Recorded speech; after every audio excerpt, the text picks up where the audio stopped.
Peoples, what's happening? You know, today is the 30th day from my kidney transplant. 30 days without dialysis. It's an amazing thing. It's a wonderful thing. You know, you sit and you think and you sit on a list and you think that list is going to come along and, you know, they tell you X amount of years, really depending where you live, because the list population, helmet laws, no helmet laws, donors, no donors, everything comes into a factor. But most people, you know, really fall apart before that time that they promise you on a list actually happens. I mean, I was lucky enough to find, you know, a few people that came down for me, and James was a match, and an altruistic donor.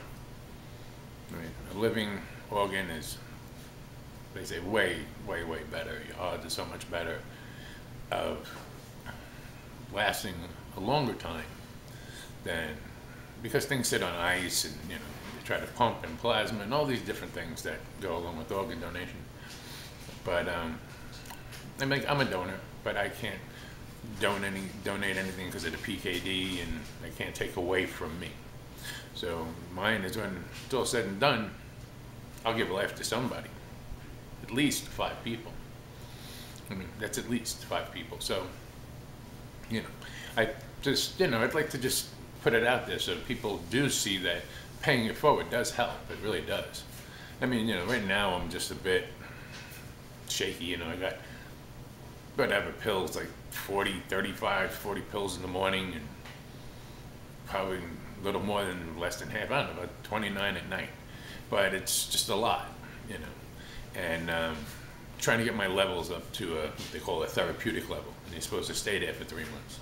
But my body seems to burn them up. I have like a super liver or something that just seems to eat them up before it actually metabolizes in my body.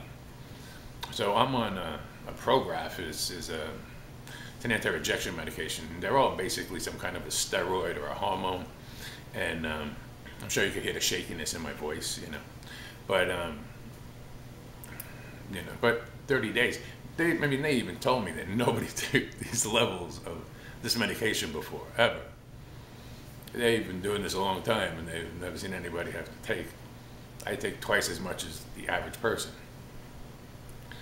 And you know, it's all it is a matter of time, just to get to that point where I'm at that good level, and then I could come backwards, and then they keep you at a lower level. I guess I'm supposed to be at like a 10 of this medication, and then if you stay at 10 and a 9 to 10 for 3 months, they'll bring you down to a 6 or 7, and then as time goes on, they bring you down. But I don't think they ever let you. You can't truly ever be off the medication. So as long as this is working, and I'll always be on a medication of some sorts. I mean, some of them are crazy. I mean, I heard all the different things. Things could cost you $5 grand a month. Well, they're real. So, hey, we handle problems as they come, you know. You got to take the good with the bad. You got to take the bad with the good. Whichever way it works out, we take it, we move forward in life. But that's the thing, is that I'm starting to move forward. It's 30 days, and I haven't had to do any dialysis. No needles in my arm. I was doing dialysis 5 days a week at home.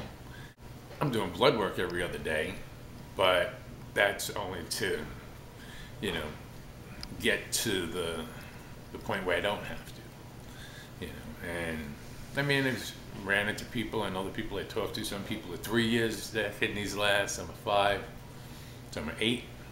There's stories of people having a kidney for 30 years. There's actually one guy, but it's one guy, it's not the majority, who's had it for 35 years, and he works in the community with the altruistic donors and stuff like that. So, you know, it gives me another way to look at things.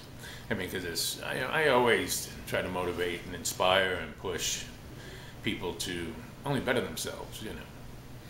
And if somehow, out of all of this, you know, between, you know, you get somebody who's like James, in my eyes, it's a soldier of 9 years, goes over an IED that's buried under the ground and blows the truck up, and all these people get hurt, and he was hospitalized, but I guess it wasn't bad enough that, you know, he had to get discharged or anything. He was one of the lucky ones in that truck. So You know, but after all that, he gets out and he takes a year break, and he comes and donates a kidney to me. Tells me all kinds of awesome about this man. You know, inside of me and you and everybody else that's out there, there is something amazing, a part of all of us. You know, yeah, some of us are assholes. Some of us are awesome. And I don't know. I think it's great when somebody could take and do something awesome like James did. He did something that was, to me, for me and my family, the best thing that could have happened. There's no other way to say it. The best thing that could have happened was James. You know, so, I mean, it gives me a chance to actually, Phil's gonna have a kid. Phil and Lindsay are gonna have a kid in April.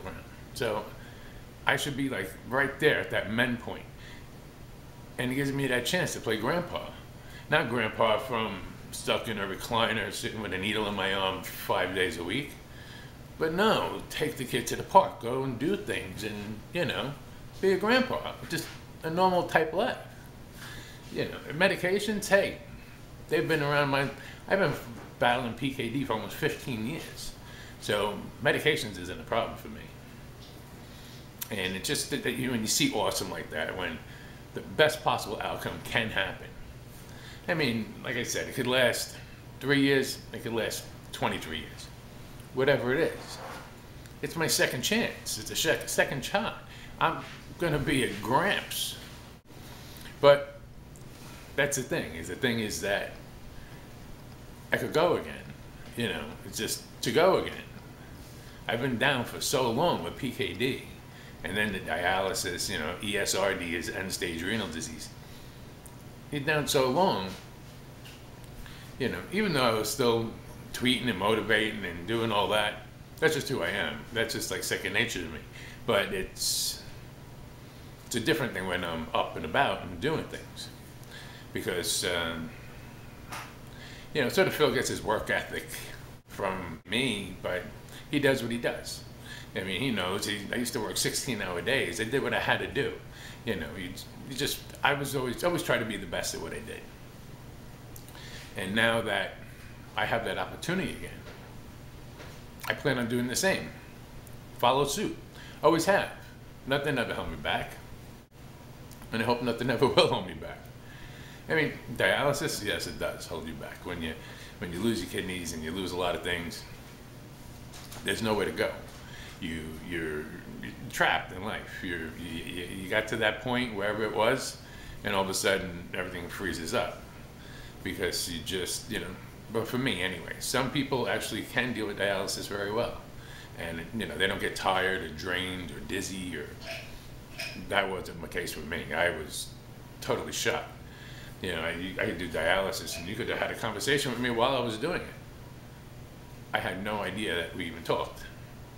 It just wiped me out. It did all these crazy things to me. Now it's just a medication thing, a little shaky, you can hear it in my voice, but it's there. But it's only been a month. It's only 30 days. So, you know, I'll keep posting these and I'll do it. I don't know. Maybe I'll call it Papa DeFranco gets a new brain. No. No, I just, you know, I'm just grateful to have that second chance. You know, it's only going to get better from here. Because the first week I did it, actually I had the transplant on the 3rd of October. I was out of the hospital. When was I out? The 7th? No. 8th? 8th. I got out of the hospital on the 8th. So 5 days and I was out. Felt okay, sore, really, really sore, but felt okay. Went to dinner, probably ate a steak I shouldn't have. And a potato that I shouldn't have. But it was sort of a celebration.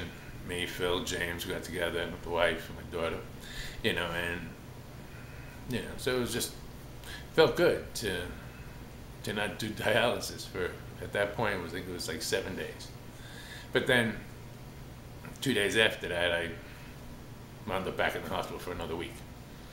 They call it a 1A rejection, which is the slightest of rejections. And supposedly treated, you know, can be treated, and I guess always will be treated with medications.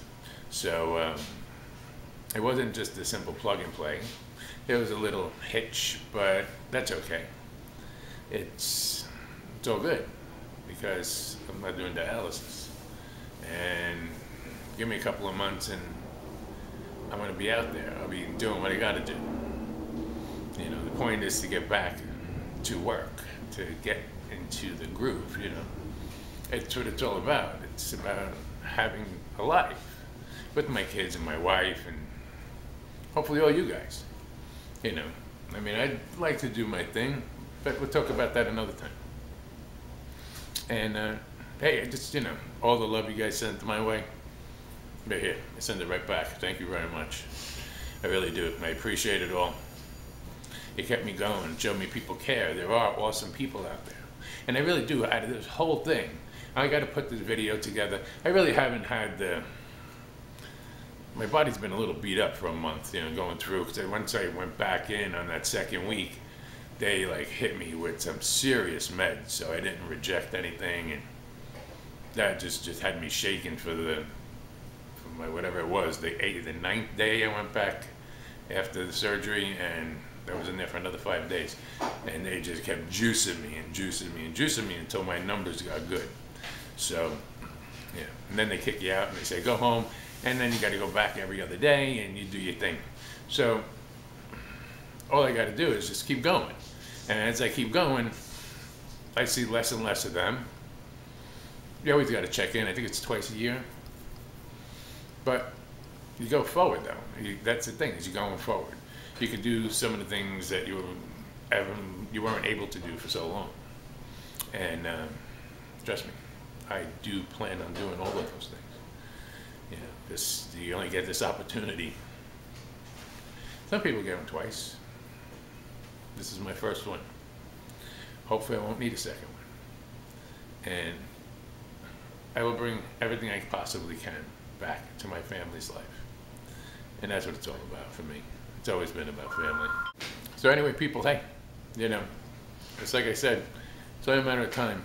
By the time I make my 60-day video, I should be good. I'm hoping to be. But it's a roller coaster. It's a bit up and down, you know. So we'll see. Hopefully, it'll all be fine. And I think I'm heading in the right direction. I think I'll be there without a problem. And, you know, of course, in the back of my mind, they told me it's already a 1A rejection, which is a mild type of thing, where it took 5 days to treat, and it's working. But there's all kinds of numbers, you know, potassium and creatines and all this stuff. So it's all a number game. So it all depends on its functioning. As long as it's functioning and handling potassium, because potassium levels go high in anybody's body, it short circuits, it plays with the electrical system of the heart. So a lot of people who aren't on dialysis and have kidney problems actually pass on from heart attacks because of potassium levels. And potassium, of course, just come from simple things. Anything that's pretty much grown in the ground, like potatoes, tomatoes, you know, you can't drink it. Forget about orange juice, forget about bananas, forget about all that. But I got to squish this down into something I could use. So people, hey, love your faces. Thank you for all the support. And keep it coming, because it's a journey. And take it with me. Hey, so like, share, subscribe to this video. Let everybody know who's been talking about it and talking about me, and let them know I'm doing okay. I'm getting there. You know, hopefully next month it'll be a lot better. And I won't be talking to you with such a shaky voice. Hopefully I can get it back and talk to you with my normal deep voice. And we'll do some DJing together or something, I don't know. All right, people, be good, stay well, peace out, and take care of each other, huh? Hey, anytime. You guys, you see me on YouTube, my email's there. You know, maybe I'll put it in the link below. If you're thinking about donating or anything like that, and I could be of any assistance to you, to help you, I'm sure James would love to talk to you, to let you know of the experience. You know, it's really an amazing thing for what, I don't know, for what I got out of it. And the person that James is just phenomenal.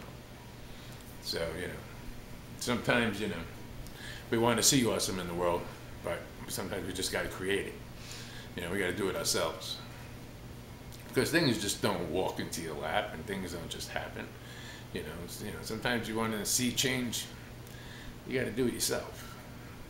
You know. All right, guys. I'll talk to you later. Say bye, Ben. All right. We'll see you later, guys.